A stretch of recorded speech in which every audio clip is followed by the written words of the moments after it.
Hello guys and welcome to How to Socials. In this video I am going to show you how to change your YouTube channel name and profile picture without affecting your Google account. So let's start.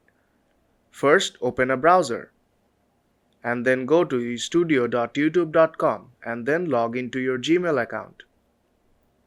Once you are logged in, you have to tap on the three dots on top right corner and then enable desktop site.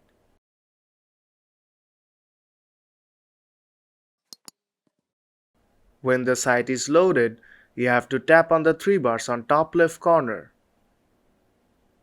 Then tap on Customization. Now go to the Branding section and from here you can change your profile picture. All you have to do is tap on Change and then upload the image you like. Now to change your channel name you have to tap on Basic Info